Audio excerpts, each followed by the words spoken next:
Work குட்டீஸ், கரடி மாமா ரகசியங்கள், 30 ஜாலி உண்மைகள். சங்கு சக்கரம் குட்டி நண்பர்களுக்கு வணக்கம். யார் இந்த கரடி மாமா?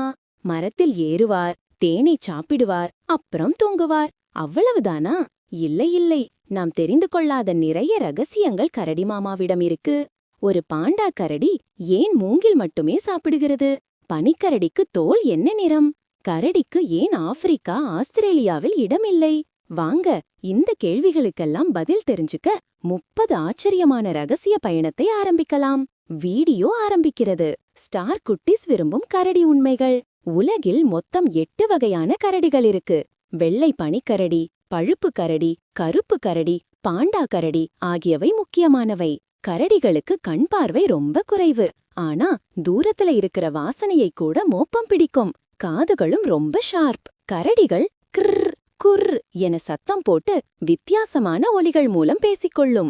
ஒரு கரடியால் வேறொரு கரடியின் முகத்தை அடையாளம் காண முடியுமாம். கருப்பு நிற கரடி குதிரை ஓடுவது போல மணிக்கு 56 கிலோமீட்டர் ஓட முடியும். கரடி மாமாவாயில் மொத்தம் 42 பற்கள் இருக்கும். பெரும்பாலான கரடிகள் எல்லா உணவையும் சாப்பிடும். மீன், இறைச்சி, பழங்கள் எல்லாமே பிடிக்கும். கரடிகள் மனிதர்களைப் போலவே 2 கால்களில் எழுந்து நிற்கவும் கொஞ்சம் தூரம் நடக்கவும் செய்யும். கரடிகளால் மரங்களில் வேகமாக ஏறவும் தண்ணீரில் நீச்சல் அடிக்கவும் முடியும். பனிக்கரடி ஓய்வெடுக்காமல் சுமார் 160 கிலோமீட்டர் தூரம் வரை தொடர்ந்து நீந்தி போகும்.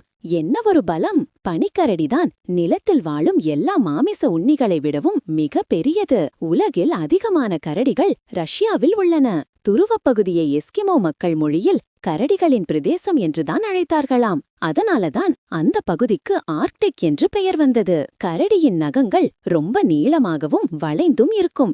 இது வேட்டையாடவும் மரம் ஏறவும் உதவும். கரடிகளின் கால்பாதங்கள் பார்ப்பதற்கு சரியாக மனிதர்களின் கால்கள் போலவே இருக்கும். ரொம்ப குளிருள்ள இடத்தில் வாழும் கரடிகள் குளிர்காலத்தில் பல மாதங்கள் நீண்ட தூக்கத்தில் ஹைபர்னேஷனில் இருக்கும். கரடிகளுக்கு எந்த பழம் எப்போது கிடைக்கும் என்று நன்கு தெரியும். ஒரு குட்டி தாவரவியல் நிபுணர்கள் போல கரடிகளுக்கு தேன் என்றால் ரொம்ப பிடிக்கும். அதனாலதான் தேன்கூடுகளை தேடி செல்கின்றன. கரடிகள் நாவல் பழங்களை விரும்பி சாப்பிடும். ஆசியாவில் உள்ள கருப்பு கரடிகள் சில சமயம் தங்கள் குட்டிகளுடன் மரங்களில் கூடு கட்டி இளைப்பாரும். பாண்டா கரடிகள் ஒரு நாளில் சுமார் 12 மணி நேரம் முழுவதும் மூங்கிலை மட்டுமே சாப்பிடும். பாண்டா குட்டிகள் பிறக்கும்போது ரொம்ப சின்னதாக தாயின் எடையில் 900ல் 1 பங்கு இருக்கும். இந்திய வகை ஸ்லாட் கரடிகள் எறும்பு மற்றும் கரையானை சாப்பிட தன் உதட்டை உறிஞ்சும் குழாய் போல பயன்படுத்தும். தாய் கரடிகள் தன் குட்டிகளை சுமார் 3 ஆண்டுகள் வரை பிரியாமல் கவனித்துக் கொள்ளும்.